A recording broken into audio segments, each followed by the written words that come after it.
Hello friends, welcome back to motor redefined. मैं हूं आपका होस्ट और दोस्त अरिंदम घोष और एक बार फिर मैं आप लोगों के लिए कंपैरिजन वीडियो के साथ हाजिर हूं। जी हां दोस्तों, आज हम लोग कंपेयर करने वाले हैं all new 2025 Hero Zoom 125 Xtec model को with 2025 Hero Destini 125 Xtec model के साथ। अब आप कहेंगे कि जूम स्पोर्टी स्कूटर है तो ये तो क्लियर विनर है। अब दोस्तों, क्लियर विनर की बात नहीं है, बात यह है कि हमारे लिए खरीदनी कौन सी सही हो सकती है, और यही आज मैं आप लोगों तक यहाँ पर पहुंचाने की कोशिश करूंगा। कंपेयर करेंगे इन दोनों ही स्कूटर में फीचर, स्पेसिफिकेशन, प्राइस, माइलेज को समझने की कोशिश करेंगे कि दोनों में क्या चीज़ें सिमिलर है, क्या चीज़ें डिफरेंट है, ताकि आप लोगों को यह समझने में आसानी हो जाए कि आप लोगों के लिए खरीदना कौन सा सही हो सकता है, यहाँ पर जूम 125 या फिर यहाँ पर डेस्टिनी 125।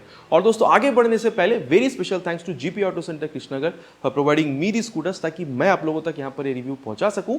वेस्ट बंगाल के कृष्णनगर या आसपास के एरिया में अगर आप रहते हैं, कोई भी आप यहाँ पर हीरो की या फिर हाल ही की प्रोडक्ट खरीदना चाहते हैं, शोरूम का कॉन्टैक्ट बिल्कुल कर सकते हैं। डिटेल्स ऑलरेडी आप लोगों ने अपने स्क्रीन पर देख लिया। तो चलिए दोस्तों, स्टार्ट करते हैं। दोस्तों, कंपैरिजन की शुरुआत करते हैं of all new 2025 Hero Destini 125 with its very own sibling, that is all new 2025 Hero Zoom 125। अब देखिए दोस्तों, सबसे पहले यहाँ पर जो कलर वेरिएंट्स है उसके बारे में बात करेंगे, लेकिन उससे पहले मैं आप लोग को ये बता दूं कि आप लोग को यहाँ पर वेरिएंट्स मिलेगी। अगर आप लोग डेस्टिनी में देख रहे हैं तो यहाँ पर आप लोगों को जो बेस मॉडल है वो आप लोग को मिल जाएगा, देन आप लोग को मिड मॉडल मिलेगा, देन आप लोग को यहाँ पर टॉप मॉडल मिलेगी जिसको कंपनी ZX प्लस मॉडल कहती है। ठीक है, तो यहाँ पर दोस्तों आप लोग को दो ही कलर देखने में मिल जाएगा, जो कि आप यहाँ पर एक व्हाइट देख पा रहे हैं, एंड देन आप लोगों को यहाँ पर ब्लैक कलर मिल जाएगी। लेकिन जब आप यहाँ पर जूम में आ रहे हैं तो यहाँ पर आप लोग को बेस एंड देन टॉप दो मॉडल मिलेगा, मिड मॉडल यहाँ पर नहीं है। ठीक है, और यहाँ पर भी इसको कंपनी ZX मॉडल कहती है। और कलर अगर आप लोग देख रहे हैं तो यहाँ पर ये रेड कलर आपको दिख रहा है, इसके अलावा आप लोग को यहाँ पर ब्लू, ब्लैक एंड देन करिश्मा के दौरान जो आप लोगों ने येलो कलर देखी थी वो येलो कलर यहाँ पर भी अभी आप लोगों को देखने में मिल जाएगी। तो यहाँ पर आप लोगों को दो कलर मिल रहा है और जूम में आप लोगों को यहाँ पर चार कलर मिल रहा है। अब दोस्तों, थोड़ा सा लुक के बारे में बात करते हैं। देखिए, यहाँ पर दोनों एक्चुअल में कंप्लीटली ऑपोजिट है। अगर आप लोग यहाँ पर डेस्टिनी में देख रहे हैं तो यहाँ पर वो जो प्रीमियम आप कह सकते हैं जो कम्यूटिंग स्कूटर वाली लुक है ना, वो आप लोग को यहाँ पर मिलता है। स्पेशली अगर आप लोग ये क्रोम, यहाँ पर अगर आप लोग कॉपर क्रोम, ये जो कलर है, अगर आप लोग इसको देख रहे हैं, आप यहाँ पर फ्रंट में यूज़ करा गया है, साइड में यूज़ करा गया है, तो ये एक प्रीमियम टच इसको बिल्कुल देती है। इनफैक्ट अगर आप लोग यहाँ पर भी देख रहे हैं ये मिरर में, तो यहाँ पर भी ये आप लोग को मिल रहा है। तो ये एक आप कह सकते हैं प्रीमियम कम्यूटिंग स्कूटर आप लोग को यहाँ पर मिल रहा है। और जब आप यहाँ पर जूम 125 में आ रहे हैं तो अगर आप लोग स्पेशली इसकी ये रियर पोर्शन देखते हैं तो आप लोग को जो एरोक्स की याद है ये बिल्कुल दिलाएगी। मतलब यहाँ पर आप लोग को वो जो प्रीमियम स्पोर्ट्स स्कूटर वाली जो फील है ना, वो आप लोग को यहाँ पर मिलेगी। तो दोनों कंप्लीटली अलग अलग लुक यहाँ पर कैरी कर रही है। अब दोस्तों, यहाँ पर बात करते हैं प्राइस के बारे में। उससे पहले मैं आप लोग को बता दूँ चीज़ें मिल क्या रही है, देन प्राइस के बारे में बात करेंगे, क्योंकि प्राइस बहुत ही इंटरेस्टिंग है, बहुत ज़्यादा दोनों में डिफरेंस नहीं है। ठीक है, तो अब देख लेते हैं कि चीज़ें हमें यहाँ पर मिल क्या क्या रही है। सबसे पहले अगर मैं आप लोगों को यहाँ पर इसकी अगर मैं आप लोगों को डेस्टिनी के बारे में बताऊं तो यहाँ पर आप देखिए कंप्लीट LED हेडलैम्प का सेटअप मिल रहा है। बाकी यहाँ पर आप लोगों को सिंगल प्रोजेक्ट LED हेडलैम्प का सेटअप मिल रहा है। लेकिन खास बात यह है दोस्तों, अच्छा एक चीज़ उससे पहले एक और बार आप देख लीजिए, यहाँ पर ये जो इल्यूमिनेटेड आप कह सकते हैं स्विच है, स्टार्ट स्विच, ये आप लोगों को मिल रहा है, मतलब बैकलाइट स्विच। ये सेम चीज़ आप लोगों को यहाँ पर जूम में भी मिलेगा। अब जैसे ही मैं यहाँ पर इसकी ये इग्निशन को ऑन करता हूँ, अगर मैं चाहूँ तो यहाँ पर ये जो हेडलैम्प इसको मैं ऑन ऑफ कर सकता हूँ with the help of this switch. ठीक है, ये देखिए, अब अगर मैं चाहूँ तो सिर्फ मैं DRL को यहाँ पर जला कर रख सकता हूँ, ये देखिए। और अगर मैं यहाँ पर चाहूँ तो फिर से इसको हेडलैम्प को ऑन कर सकता हूँ। और यहाँ पर हाई बीम, लो बीम, पास लाइट के लिए जो स्विच है वो भी हमें यहाँ पर मिल रहा है। ये पास लाइट हो गया, ये लो बीम या हाई बीम हो गया। ठीक है, तो इस तरीके से हम लोग यहाँ पर इसको ऑपरेट कर पाएंगे। अब दोस्तों, इसको अगर बंद करना है तो किल स्विच कंपनी ने दी नहीं है, अगर वो दे देती कंपनी तो शायद ये और बेहतर हो सकती थी। बाकी इसको एक बार दोबारा ऑन करते हैं। अब आपको कैसी लगी दोस्तों ये फ्रंट व्यू में इसकी हेडलैम्प, नीचे प्लीज़ कमेंट पर लिख कर बताइएगा। बाकी एक और चीज़ है दोस्तों, अगर आप लोग देख रहे हैं तो यहाँ पर टर्न सिग्नल अगर मैं आप लोगों को बताऊँ तो ये आप लोगों को बल्ब की ही मिल रही है। लेकिन यहाँ पर क्या है, आप लोगों को मान के चलिए कभी आप टर्न लेते हैं और अगर आप टर्न लेने के बाद अगर इसको बंद करना भूल भी जाते हैं तो ये ऑटो कैंसिल हो जाती है। ठीक है, तो यहाँ पर ये एक चीज़ है, टर्न लेने के बाद अगर आप इसको बंद नहीं भी करते तो अपने आप ये ऑटो कैंसिल कर देगी, ताकि आप लोगों को कोई प्रॉब्लम की सामना ना करना पड़े। तो अब इसको दोस्तों हम लोग यहाँ पर करते हैं बंद, और अब आ जाते हैं यहाँ पर जूम में। अब दोस्तों, इसको भी जब मैं यहाँ पर ऑन कर रहा हूँ तो मैंने ऑलरेडी बताया कि वो जो बैकलाइट वाली स्विच है स्टार्ट में, वो आपको यहाँ पर मिलेगी। इसको ऑन करने के बाद कंप्लीट LED हेडलैम्प का सेटअप आपको मिलेगा। इनफैक्ट ये DRL जो आप देख रहे हैं ये भी आपको LED की ही मिल रही है। यहाँ पर आप लोग को डुअल प्रोजेक्टर LED हेडलैम्प का सेटअप मिलेगा। अगर मैं आप लोगों को यहाँ पर इसको ऑन करके बताऊँ तो ये देखिए, जैसे मैं इसको यहाँ पर ऑन कर रहा हूँ, अगर मैं चाहूँ तो इसको ऑपरेट कर सकता हूँ with the help of this switch. यहाँ पर भी आप लोग को एक जो स्विच है वो यहाँ पर इस तरीके से मिल जाएगा। एक बार आप लोग देख लीजिए, ये देखिए, ये आप लोगों को ये हाई बीम, लो बीम और पास लाइट आप कुछ इस तरीके से यहाँ पर ऑपरेट आप कर सकते हैं। बाकी यहाँ पर दोस्तों वो जो ऑटो कैंसिल वाली चीज़ है, यहाँ पर आप कह सकते हैं टर्न सिग्नल में, यहाँ पर आपको टर्न सिग्नल मिल रही है, ये चीज़ नहीं है। लेकिन यहाँ पर एक चीज़ और ख़ास है दोस्तों, अब एक बार इसको यहाँ से हमको ऑफ करना होगा, किल स्विच यहाँ पर भी कंपनी ने दी नहीं है। लेकिन यहाँ पर आपको खास क्या मिलेगा दोस्तों, यहाँ पर आप लोग के जो सीक्वेंशियल आप कह सकते हैं, अगर मैं आप लोग को ऑन करके बता दूँ, सीक्वेंशियल यहाँ पर ये जो आप कह सकते हैं LED टर्न इंडिकेटर्स, ये आप लोगों को यहाँ पर मिल रहा है। बाकी ये जो पोर्शन है आप लोग को वीडा की याद दिलाएगी, क्योंकि ये कम्प्लीटली फ्लेक्सिबल है, मतलब आप कह सकते हैं कि फिक्स्ड है, फ्लेक्सिबल नहीं है। तो ये एक चीज़ है। तो दोनों में ही कुछ चीज़ें खास है। यहाँ पर ये ऑटो कैंसिल हो जाती है टर्न इंडिकेटर, और यहाँ पर सिक्वेंशियल वाली लाइट है। बाकी आप लोगों को कौन सी ज़्यादा प्रैक्टिकल लगी वो नीचे आप लोग कमेंट पे लिखकर प्लीज़ बताइएगा। बाकी यहाँ पर आप लोगों को जो 4 व्हीलर वाली फील है ये आप लोग को यहाँ पर मिलता है। इसके अलावा अगर आप लोग देख रहे हैं दोस्तों, तो ये जो आप बॉडी पार्ट्स देख रहे हैं, तो यहाँ पर आप लोगों को दोनों में ही फाइबर मिलेगी। लेकिन जब आप यहाँ देख रहे हैं तो ये आप लोगों को यहाँ पर मेटल की मिल रही है डेस्टिनी में, लेकिन जूम में यहाँ पर ये आप लोगों को फाइबर की मिलेगी। भले ही जूम में आप लोगों को यहाँ पर ये फाइबर की मिल रही है, लेकिन आप लोगों को क्वालिटी फाइबर की अच्छी मिल रही है, ठीक है। और अब आते हैं दोस्तों यहाँ पर दोनों ही स्कूटर की सस्पेंशन पर। तो दोनों में ही आप लोग को यहाँ पर जो टेलीस्कोपिक फोक है वो आप लोग को यहाँ पर मिल जाएगा। इनफैक्ट अगर आप लोग देख रहे हैं तो ये जो आप रिफ्लेक्टर वगैरह है ये भी आप लोग को यहाँ पर दोनों में ही देखने में मिल जाएगी। और वहीं अगर आप लोग देख रहे हैं फाइबर की मडगार्ड, यहाँ पर आप लोग को ये मेटल की जो मडगार्ड है ये आप लोग को मिल रहा है। लेकिन दोस्तों जब आप टायर देख रहे हैं तो यहाँ पर एक खासा डिफरेंस आप लोगों को दिखेगा, क्योंकि अगर आप डेस्टिनी में देख रहे हैं तो यहाँ पर आप लोगों को जो 90/90 सेक्शन की टायर आप यहाँ पर देख सकते हैं with 12 inches of diamond cut alloy wheel मिलेगी। और अब देख लीजिए यहाँ पर दोनों ही जो व्हील है आप लोगों को 12 इंच की डायमंड कट अलॉय व्हील मिल रही है। और जूम में आप लोगों को दोनों ही आप कह सकते हैं जो यहाँ पर अलॉय है ये आप लोगों को 14 इंच की आप कह सकते हैं डायमंड कट अलॉय व्हील के साथ आप लोगों को मिल रहा है, ठीक है। तो ये एक डिफरेंस है, यहाँ पर 12 इंच की अलॉय व्हील, वहाँ पर 14 इंच की। तो यहाँ पर 90/90 सेक्शन की है, लेकिन जब आप जूम पर आ रहे हैं तो यहाँ पर आप लोगों को 110 सेक्शन की मिल रही है। अगर मैं आप लोग को यहाँ पर दिखा सकूँ, ये देखिए 110/80 सेक्शन की मिल रही है with 14 inches of diamond cut alloy wheel. बाकी ये जो अलॉय व्हील है इसमें भी आप लोगों को जो डिफरेंस है डिज़ाइन में ये आप लोग को यहाँ पर दिख जाएगा। इसके अलावा दोस्तों अगर आप लोग देख रहे हैं तो दोनों में ही आप लोगों को इंटीग्रेटेड ब्रेकिंग टेक्नोलॉजी मिलता है। रियर ब्रेक अप्लाई करने पर फ्रंट ब्रेक अपने आप अप्लाई हो जाती है, ताकि ब्रेकिंग को और बेहतर बनाया जा सके। ये दोनों में ही आप लोग को मिल जाएगा। और वहीं अगर आप लोग यहाँ पर ब्रेकिंग सिस्टम देख रहे हैं तो अगर आप लोग डेस्टिनी में देखें तो वहाँ पर आप लोग को 190 mm की जो नॉर्मल डिस्क है वो आप लोग को मिलेगा। लेकिन जब आप जूम में देख रहे हैं तो यहाँ पर आप लोग को 220 mm की ये जो पेटल डिस्क है ये आप लोग को मिलती है। तो यहाँ पर एडवांटेज है, क्योंकि एक तो यहाँ पर आप लोग को बड़ी मिल रही है, साथ ही यहाँ पर ये पेटल डिज़ाइन भी है जो ब्रेकिंग के टाइम पे हीट डिसिपेट करके ब्रेकिंग को और बेहतर बनाने में बिल्कुल हेल्प करती है। बाकी अगर देखा जाए दोस्तों बाइब्रेक की जो कैलिपर है ये आप लोग को यहाँ पर दोनों ही स्कूटर में देखने में मिल जाएगी। अब दोस्तों अगर आप लोग देख रहे हैं ये लेग रूम के बारे में, तो डेफिनेटली यहाँ पर जूम में आप लोग को जो लेग रूम है यहाँ पर ये ज़्यादा मिलेगा, ठीक है, व्हेन कंपेयर टू आप कह सकते हैं डेस्टिनी 125। वहाँ पर भी मतलब कम नहीं है, लेकिन मैं ये कहूँगा यहाँ पर लेग रूम ज़्यादा है। इनफैक्ट अगर आप लोग देख रहे हैं तो वहाँ पर ग्लव बॉक्स आप लोग को लेफ्ट पोर्शन पे ही मिलेगा, लेकिन यहाँ पर आप लोगों को दोनों ही जगह पे मिल रहा है। तो यहाँ पर ज़्यादा आप लोगों को ग्लव बॉक्स में भी यहाँ पर जो जगह है वो दी गई है। साथ ही अगर आप लोग देख रहे हैं तो यहाँ पर ये जो मोबाइल चार्जिंग पोर्ट है नॉर्मल USB वाली ही है, C टाइप वाली नहीं है। ये आप लोगों को कुछ इस तरीके से यहाँ पर आप लोगों को मिल रहा है। लेकिन जब आप यहाँ पर डेस्टिनी में आ रहे हैं तो यहाँ पर ये चीज़ आप लोगों को फिक्स्ड ऊपर कुछ इस तरीके से लगी हुई देखने में मिलती है। इन बोथ द केसेस आप लोग आराम से अपने मोबाइल को यहाँ पर रखकर चार्ज कर सकते हैं, प्रॉब्लम आपको नहीं होगी। एंड देन अगर आप लोग यहाँ पर इन दोनों की साइड पोर्शन पर आ रहे हैं तो अगर आप लोग यहाँ पर ये फुटरेस्ट वगैरह की क्वालिटी देख रहे हैं दोस्तों, तो ये आप लोगों को दोनों में थोड़ा सा डिफरेंट मिलेगा। और दोनों में ही आप लोगों को यहाँ पर ये मेटल की मिल रही है, क्वालिटी दोनों में ही अच्छी है। बाकी दोस्तों यहाँ पर अगर आप लोग एग्जॉस्ट देख रहे हैं तो यहाँ पर डेस्टिनी में आप देख सकते हैं क्रोम एलिमेंट का इस्तेमाल है, मेटालिक यहाँ पर दिया गया है। यहाँ पर आप लोगों को ये चीज़ जो है फाइबर में देखने को मिल रही है। और क्योंकि मैं यहाँ पर एग्जॉस्ट की बात कर रहा हूँ दोस्तों, तो दोनों में ही जो एग्जॉस्ट है उसकी जो आवाज़ है वो भी मैं आप लोगों को सुना दूँ।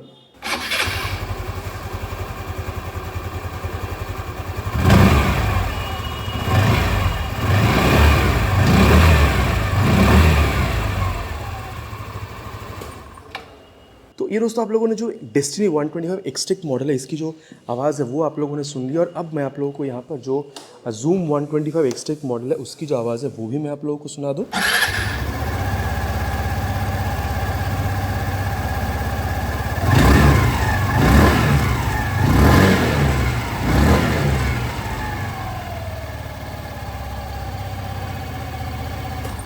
तो ये दोस्तों आप लोगों ने दोनों ही यहाँ पर स्कूटर की जो आवाज़ है वो सुन ली है। बहुत ज़्यादा फर्क तो नहीं है, लेकिन आप कह सकते हैं जूम में हल्की सी आप लोगों को यहाँ पर जो बेस एयर सेंस है वो आप लोगों को ज़्यादा मिल रहा है। बाकी आप लोगों को क्या लगता है नीचे प्लीज़ कमेंट पे लिख कर बताइएगा। बाकी एक चीज़ है दोस्तों, अगर आप देख रहे हैं तो जूम ओवरऑल थोड़ी ज़्यादा बल्की लगती है, ठीक है। साथ ही अगर आप लोग देख रहे हैं तो यहाँ पर जो जूम 3D में है और एक्सटेक यहाँ पर स्टिकरिंग में है। और वहीं अगर आप लोग डेस्टिनी में देख रहे हैं तो डेस्टिनी 125 3D में है, लेकिन एक्सटेक यहाँ पर आप लोगों को स्टिकरिंग में देखने में मिल रहा है। अब दोस्तों यहाँ पर जो रियर पोर्शन है इसके बारे में बात करते हैं। Zoom being a sporty scooter, यहाँ पर आप देख सकते हैं जो इंटीग्रेटेड टेल लैंप है मिडिल में नहीं है, दोनों साइड में आप लोगों को मिल रहा है। लेकिन जब आप यहाँ पर आ रहे हैं तो यहाँ पर आप देख सकते हैं यहाँ पर भी आप लोगों को चीज़ कुछ मतलब ये आप लोगों को टर्न इंडिकेटर्स के हिसाब से मिल रहा है, लेकिन ये जो टेल लैंप है कुछ इस तरीके से आप लोगों को मिल रहा है। बाकी ये भी आप लोगों को मतलब काफ़ी वो थोड़ी सी रेट्रो होते हुए मॉडर्न टच का ही फील आपको यहाँ पर होगा। बाकी हीरो की लोगो यहाँ पर दी गई है, तो ये एक चीज़ है। मतलब अगर मैं आप लोगों को बताऊँ तो आप देख सकते हैं यहाँ पर टर्न सिग्नल जो है वो आप लोगों को यहाँ पर ऊपर की तरफ मिल रहा है, जो कि टर्न सिग्नल की अगर आप देख रहे हैं जूम में तो टर्न सिग्नल नीचे है, आपको टेल लैंप ऊपर की तरफ मिल रहा था। तो ये एक डिफरेंस है। बाकी दोनों में ही काफ़ी कूल लगते हैं। बाकी आप लोगों को कौन सी बेहतर लगी वो आप लोग नीचे प्लीज़ कमेंट कीजिएगा। इसके अलावा अगर आप लोग देख रहे हैं दोस्तों ये जो मडगार्ड है ये आप लोगों को दोनों में अच्छे मिल रहे हैं, तो कीचड़ मिट्टी से आप लोगों को उतना ज़्यादा डरने की ज़रूरत नहीं होगी, स्पेशली बरसात के टाइम पे। और नंबर प्लेट लगाने की जगह रिफ्लेक्टर वगैरह दोस्तों आप लोगों को यहाँ पर दोनों में ही मिल जाएगी। साथ ही दोस्तों अब अगर आप लोग यहाँ पर व्हील देख रहे हैं, मतलब टायर की अगर बात करी जाए तो यहाँ पर अगर मैं आप लोगों को बताऊँ तो आप लोग देख सकते हैं यहाँ पर आप लोग को 100/80 सेक्शन की मिल रही है with 12 inches of diamond cut alloy wheel. लेकिन वहीं अगर आप लोग यहाँ पर जूम पर आ जाते हैं दोस्तों तो आप लोगों को यहाँ पर 120/70 सेक्शन की मिलती है with 14 inches of diamond cut alloy wheel. तो यहाँ पर आप लोग को 120 मिल रही है। मतलब अगर आप देख रहे हैं तो ये काफ़ी ज़्यादा चौड़ी है। इनफैक्ट अगर आप लोग देख रहे हैं तो ये एंटॉक्स से भी 10 mm ज़्यादा आपको मिल रहा है चौड़ाई, और यहाँ पर आप लोग को 100 mm की मिल रही है। तो डेफिनेटली यहाँ पर चीज़ आपको थोड़ी सी बेहतर मिल रही है। बाकी अगर आप लोग देख रहे हैं दोनों में ही आप लोगों को 130 mm तक की जो ड्रम ब्रेक है वो आप लोगों को मिल जाएगी। और अगर देख रहे हैं तो ये जो सस्पेंशन है दोस्तों एडजस्टेबल वाली, ये भी आप लोगों को यहाँ पर दोनों ही स्कूटर में जो है देखने में मिल जाएगा। ठीक है, अब दोस्तों यहाँ पर बात करते हैं about the power house of the bike, या फिर आप स्कूटर कह सकते हैं, of destiny 125 and zoom 125। Start करते हैं विद डेस्टिनी 125। एक चीज़ कहना गलत नहीं होगा दोस्तों, अगर आप डेस्टिनी देख रहे हैं टॉप मॉडल, या फिर अगर आप यहाँ पर जूम 125 देख रहे हैं, ये जो किकस्टार्ट है कंपनी ने ऐसे हटाई नहीं है। इनफैक्ट दोस्तों 124.6 CC single cylinder air cool CVTi fuel injected engine ये भी आप लोगों को दोनों ही स्कूटर में मिल जाएगा। लेकिन पावर फिगर्स में दोस्तों हल्का सा फर्क जो है वो आप लोगों को यहाँ पर मिलेगा। डेस्टिनी में यहाँ पर आप लोगों को करीबन 9 bhp तक का जो पावर है वो आप लोगों को यहाँ पर मिलेगा, लेकिन जूम में आप लोगों को 9.8 bhp की मिल रही है। इनफैक्ट अगर आप लोग टॉर्क देख रहे हैं दोस्तों ये दोनों ही स्कूटर में बिल्कुल सेम है। 10.4 आप कह सकते हैं यहाँ पर न्यूटन मीटर तक का जो टॉर्क है ये आप लोगों को दोनों ही स्कूटर में देखने में मिल जाएगी। ठीक है, और साथ ही दोस्तों i3s जो है ये भी आप लोगों को दोनों ही स्कूटर में मिलेगा। इसके बारे में अभी मैं आप लोगों को आगे बताता हूँ। लेकिन दोस्तों सीट हाइट अगर आप लोग देख रहे हैं इसमें आप लोगों को फ़र्क दिखेगा, क्योंकि अगर आप लोग डेस्टिनी में देख रहे हैं तो यहाँ पर आप लोगों को 770 mm तक की जो सीट हाइट है वो मिलेगी, लेकिन यहाँ पर जब आप आ रहे हैं जूम में तो 777 mm की सीट हाइट है। बाकी एक चीज़ देखिए, डेस्टिनी में सीट थोड़ी सी आप लोगों को फ्लैट मिलेगी, लेकिन जब आप जूम पे आ रहे हैं तो ये थोड़ी सी उठी हुई है। ये सो स्पोर्टी नेचर की दोस्तों, तो ये होना लाजमी भी था। लेकिन अगर मैं आप लोगों को बताऊं तो वहाँ पर करीबन 534 और यहाँ पर करीबन 5455 तक की अगर हाइट है तो दोनों ही स्कूटर को आप मैनेज कर पाएंगे, आपको बहुत ज़्यादा यहाँ पर प्रॉब्लम नहीं होगी। इनफैक्ट अगर आप लोग ये कुशनिंग वगैरह देख रहे हैं दोस्तों तो इसमें भी आप लोगों को दोनों में बहुत ज़्यादा जो फ़र्क है वो आप लोगों को समझ में नहीं आएगा। और अगर मैं आप लोगों को बताऊँ दोस्तों ये जो लेग स्पेस आप देख रहे हैं, लेग रूम, तो डेफिनेटली आप लोगों को जूम 125 में यहाँ पर थोड़ी सी ज़्यादा मिल रही है, क्योंकि यहाँ पर ये जो हैंडल आप देख रहे हैं ये भी थोड़ी ज़्यादा चौड़ी है। और यहाँ पर पैर रखने की जगह जो है, मतलब अगर मैं आपको अगर मैं बैठ के दिखाऊं तो मेरी हाइट इज़ क्लोज टू 6 आप देख सकते हैं, फिर भी यहाँ पर कितनी ज़्यादा स्पेस बच रही है। इनफैक्ट यहाँ भी देख लीजिए कितनी ज़्यादा स्पेस है। ठीक है, तो यहाँ पर आप लोग को लेग रूम थोड़ा ज़्यादा मिल रहा है। अब अगर मैं डेस्टिनी 125 में आ रहा हूँ दोस्तों तो यहाँ पर भी आप देख सकते हैं लेग स्पेस कम यहाँ पर भी नहीं है, लेकिन इससे ज़्यादा आप लोगों को वहाँ पर जूम 125 में देखने को मिल जाएगी। अब दोस्तों अगर मैं आप लोगों को यहाँ पर दोनों ही स्कूटर की वेट के बारे में बताऊँ तो डेस्टिनी 125 115 किलोग्राम तक वेट करती है, लेकिन जूम यहाँ पर आप लोगों को 120 फॉर ड्रम ब्रेक जो कि आप लोगों को बेस मॉडल में मिलेगा, और ये टॉप मॉडल में 121। साथ ही अगर आप लोग ग्राउंड क्लियरेंस देख रहे हैं दोस्तों, आप लोगों को डेस्टिनी 125 में 164 और यहाँ 162 mm की मिलेगी, और यहाँ पर आप लोगों को 164 mm जूम के लिए आप लोगों को मिल जाएगी। और अब दोस्तों यहाँ पर जो इलेक्ट्रॉनिक्स है उसके बारे में यहाँ पर थोड़ी सी बात कर लेते हैं। सबसे पहले मैं आप लोगों को यहाँ पर जो इसकी हैंडल बार इसके बारे में बता देता हूँ। यहाँ पर आप लोगों को high beam low beam pass out के लिए स्विच मिलेगी, टर्न सिग्नल, और हॉर्न देखिए ठीक ठाक है दोस्तों, बहुत ज़्यादा लाउड नहीं है। और ये जो i3s है ये आप लोगों को यहाँ पर दोनों ही स्कूटर में मिल जाएगी। अब ये है क्या, काफ़ी वक्त ऐसा होता है कि जब हम यहाँ पर गाड़ी को मतलब ट्रैफिक में खड़ी कर देते हैं, इंजन ऑफ करना भूल जाते हैं, तो अगर i3s ऑन है 5-10 सेकंड में अपने आप यहाँ पर इंजन जो है खुद को ऑफ कर लेती है, ताकि माइलेज को मेंटेन करी जा सके। और दोबारा स्टार्ट करने के लिए हल्के सी ब्रेक पकड़ के जब आप थ्रॉटल देते हो तो गाड़ी अपने आप दोबारा स्टार्ट हो जाती है। तो ये काफ़ी कारगर तकनीक है माइलेज को मेंटेन करने के लिए, और ये दोनों ही आप लोगों को स्कूटर में देखने में मिल जाएगी। अब दोस्तों अगर आप देख रहे हैं तो यहाँ पर आप लोगों को एक बार ऑफ करके अगर मैं ऑन करके बताऊँ तो ये आप लोगों को कंप्लीटली डिजिटल और ब्लूटूथ एनेबल मीटर कंसोल दोनों में ही मिल रहा है। ये मैंने ऑलरेडी आप लोगों को बताई है।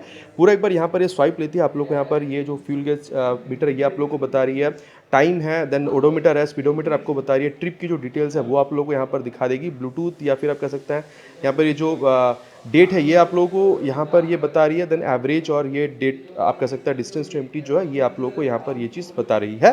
ट्रिप ऑन यहाँ पर ये दोबारा आ रही है। अब इसको दोस्तों हम लोग यहाँ पर ऑफ करते हैं और अब चलते हैं यहाँ पर ये जो डेस्टिनी 125 है इस पर। जैसे आप लोग इसको ऑन करते हैं यहाँ पर भी कंप्लीटली आप कह सकते हैं स्वाइप लेती है। यहाँ पर भी आप लोगों को turn by turn navigation, call SMS alert सब कुछ आप लोगों को यूज़ करने के लिए मिल जाएगा। साथ ही अगर आप लोग देख रहे हैं तो यहाँ पर आप लोग को स्पीडोमीटर, ओडोमीटर, टाइम आप लोग को बता रही है, ठीक है। और फ्यूल गैस सेंसर तो यहाँ पर है ही। साथ ही अगर आप इस बटन का इस्तेमाल कर रहे हैं तो ट्रिप, ठीक है, एवरेज या फिर डिस्टेंस टू एम्प्टी जो है यहाँ पर भी आप लोग को ये बता देती है। साथ ही अगर आप लोग मिरर देख रहे हैं दोनों में आप लोग को अलग अलग शेप मिलेगी। यहाँ थोड़ी सी रेट्रो लुक और यहाँ पर आप लोगों को थोड़ी सी मॉडर्न लुक मिलेगी। और अपने एक्सपीरियंस में आप लोगों को कह रहा हूँ, राइड एक्सपीरियंस क्योंकि मेरे पास है, दोनों ही आप लोगों को जो रियर व्यू है काफ़ी अच्छी खासी देखने में मिल जाती है। अब दोस्तों अगर मैं आप लोगों को बताऊं तो एक बार इसको ऑफ करके अगर मैं लेफ्ट प्रेस कर रहा हूं तो आप देख सकते हैं यहाँ पर ये जो सीट है ये ओपन हो जाती है। और ये 19 लीटर की बूट स्पेस के साथ आप लोग को यहाँ पर ये बूट लैम्प देखने में मिल जाएगी। एक फुल फेस हेलमेट आप यहाँ पर रख सकते हैं, लेकिन बहुत ज़्यादा स्टोरेज आप लोग यहाँ पर एक्सपेक्ट नहीं कीजिएगा। बाकी अगर आप लोग इसको हल्की सी प्रेस करके अगर राइट में प्रेस करते हैं तो यहाँ पर आप लोग को 5.3 लीटर्स तक की जो टैंक है इसकी आप कह सकते हैं ये ओपन होती हुई दिखेगी, ठीक है। ये 5.3 लीटर्स की कंपनी 60 यहाँ पर माइलेज क्लेम करती है, लेकिन आप लोग एटलीस्ट यहाँ पर 45 से 50 तक आप लोग एक्सपेक्ट कर सकते हैं। जहाँ तक बात है दोस्तों यहाँ पर जूम की, तो इसको जब आप लेफ्ट प्रेस करते हैं तो यहाँ पर भी ये जो सीट है ये ओपन हो जाती है, लेकिन यहाँ पर 2 लीटर और कम है, 17 लीटर तक की आपको मिलेगी, लेकिन बूट्स लाइट यहाँ पर भी आपको मिल जाएगा, ठीक है। और एक और चीज़ है दोस्तों यहाँ पर खास आपको मिलेगा, अगर आप इसको प्रेस करके अगर आप राइट में करते हैं तो एक बीप के साथ यहाँ पर भी आप लोग को जो फ्यूल टैंक है ओपन होती हुई दिखेगी। बाकी 5 लीटर की यहाँ पर भी आप लोग 40 से 45 तक एक्सपेक्ट कर सकते हैं माइलेज। लेकिन एक बात दिखा दो दोस्तों, अगर मैं यहाँ पर इसकी की को ऑन कर रहा हूँ, क्योंकि यहाँ पर ये ओपन है, तो आप देखिए ये जो बीप साउंड है ये आप लोगों को मिलेगी तब तक जब तक आप इसको ऑफ नहीं करते हैं। तो यहाँ पर एक सेफ्टी में ये आप लोगों की बिल्कुल ऐड कर देती है। तो ये चीज़ था दोस्तों, यहाँ पर दोनों ही स्कूटर में आप लोगों को चीज़ें क्या क्या मिल रही है, फीचर स्पेसिफिकेशन, प्राइस, माइलेज, वो सब कुछ मैंने आप लोगों को यहाँ पर बता दिया है। साथ ही दोस्तों अगर आप लोग देख रहे हैं ये जो साइड स्टैंड है ये आप लोग को यहाँ पर दोनों स्कूटर में नहीं मिल रही है, लेकिन एज एन एक्सेसरीज वो आप इंस्टॉल करवा सकते हैं। लेकिन ये जो मेन स्टैंड है ये आप लोग को यहाँ पर दोनों ही स्कूटर में मिल रही है। अब दोस्तों देखिए दोनों ही अगर आप लोग स्कूटर को देख रहे हैं तो मेरे हिसाब से आप लोगों को अगर मैं आप लोगों को एक्सीलरेशन के हिसाब से ये बताऊँ तो लाजमी सी बात है दोस्तों, आप लोगों को यहाँ पर ये जो आप कह सकते हैं जूम 125 हल्की से आप लोग को बेहतर दिखेगी, क्योंकि कंपनी का क्लेम है कि फास्टेस्ट इन द सेगमेंट है। 0 to 60 जस्ट 7.76 सेकंड्स में जूम 125 अचीव कर सकती है। इनफैक्ट अगर आप लोग टॉप स्पीड देख रहे हैं तो मेरे ख्याल से दोनों में बहुत ज़्यादा अंतर नहीं होगा, लेकिन फिर भी जूम में आप लोगों को हल्की सी यहाँ पर बेहतर देखने में मिलेगी। तो ये दोस्तों मैंने आप लोग को एक्सीलरेशन के हिसाब से बता दिया है। अब दोस्तों यहाँ पर बात करते हैं प्राइस, देन हम लोग बात करेंगे कि कौन सी आप लोगों के लिए सही है। देखिए प्राइस अगर आप लोग देख रहे हैं इसमें आप लोगों को यहाँ पर अराउंड 1,13,500 तक अप्रॉक्स में इसकी जो मिड मॉडल है वो मिल रहा है। एंड देन ये जो टॉप मॉडल है 1,15,500 तक में आप लोगों को मिल जाएगी। ये मैं आप लोगों को अप्रॉक्स बता रहा हूँ। और वहीं अगर आप लोग ये जूम 125 पर आ रहे हैं तो यहाँ पर ये जो मॉडल है ये आप लोग को 1,18,530 रुपीज़ में मिल रही है। तो अगर आप उस टॉप मॉडल से इस टॉप मॉडल को कंपेयर करें तो जस्ट 3,000 रुपीज़ तक का जो डिफरेंस है वो आप लोगों को मिल जाएगा। और इसकी जो बेस मॉडल है करीबन 6 से 8,000 रुपये तक कम में आ रही है। तो देखिए दोस्तों प्राइस में भी बहुत ज़्यादा डिफरेंस नहीं है। जूम जस्ट 3,000 रुपये ज़्यादा है when compare to this Destiny 125 top model. अगर आप दोनों टॉप मॉडल को मिला रहे हैं तो देखिए सत्यवचन की घड़ी में कंक्लूजन में आपसे इतना कह सकता हूँ कि अगर आप लोगों को बहुत ज़्यादा एक्सेलरेशन से मतलब नहीं है, आप लोगों को एकदम स्मूथ एक स्कूटर चाहिए जहाँ पर आप लोगों को क्लासिक लुक या फिर वो जो रेट्रो लुक है वो भी चाहिए, आप लोग अच्छा खासा जो फीचर है वो भी चाहिए, रात में राइड करने के लिए जो प्रोजेक्टर लैंप वगैरह वो भी चाहिए, मेरे ख्याल से दोस्तों आप लोग यहाँ पर जो डेस्टिनी है स्पेशली लुक के हिसाब से अगर आप लोग देख रहे हैं थोड़ी सी वो रेट्रो लुक, क्लासिक लुक चाहिए तो डेस्टिनी 125 आप लोगों के लिए बहुत सही रहेगी, ठीक है। लेकिन जब आप यूथ है, ठीक है, आप लोग इस आपकी एज 20, 25, 30, 35 इनफैक्ट 40 तक की भी अगर आपकी एज है और आप चाहते हैं कि थोड़ी सी वो स्पोर्टी स्कूटर आप लोगों को मिले जहाँ पर एक्सेलरेशन सबसे ज़्यादा हो 125 सीसी सेगमेंट पे, अगर मैं कंपेयर कर रहा हूँ विद एनटॉर्क 125 उससे भी ज़्यादा एक्सेलरेशन आपको चाहिए, लुक और ज़्यादा बल्कि आप लोगों को चाहिए, ठीक है, बजट भी आप लोग को अलाउ कर रही है यहाँ पर 1,15,20 तक जाने की। और साथ ही आप लोग को जो प्रोजेक्टर लैंप है या फिर आप कह सकते हैं यहाँ पर टॉप स्पीड जो वो भी आप लोग को अच्छी करनी चाहिए, लेग रूम आपको अच्छी चाहिए, हैंडलिंग और बेहतरीन चाहिए, स्पेशली लुक की वजह से दोस्तों। यूथ है और आपको लुक ज़्यादा स्पोर्टी चाहिए विद फीचर्स, माइलेज एंड आप कह सकते हैं यहाँ पर बेटर हैंडलिंग। मेरे ख्याल से आप लोगों के लिए जो Zoom 125 है ये एक बेहतरीन प्रोडक्ट निकल कर आ सकती है। अब देखिए दोस्तों, दोनों ही स्कूटर में आप लोग को चीज़ें क्या मिलेगी, क्या फ़र्क है, क्या सिमिलर है, प्राइस कितनी है, आप लोगों के लिए कौन सी सही होगी खरीदनी, सब कुछ मैंने आप लोगों के साथ यहाँ पर शेयर कर दिया। बाकी अब आप लोग क्या कहते हैं, आप लोग कौन सा खरीदना पसंद करेंगे, डेस्टिनी 125 या फिर Zoom 125? नीचे प्लीज़ कमेंट पर लिखकर बताना नहीं भूलेगा, इट्स माई रिक्वेस्ट। आशा करता हूँ दोस्तों वीडियो आप लोगों को पसंद आई होगी। आपको पता है पसंद है तो क्या करना है, भाई को मोटिवेट करने के लिए वीडियो अगर आप लोगों को अच्छी लगी है तो प्लीज़ वीडियो में एक लाइक, और अगर आप चैनल पर नए हैं तो सब्सक्राइब करके बेल बटन को ऑल पे हिट करना प्लीज़ नहीं भूलिएगा। Again it's my request. बहुत जल्द मिलेंगे इसी तरह की एक वीडियो में एक नए बाइक स्कूटर के साथ। Till then ride safe and Jai Hind.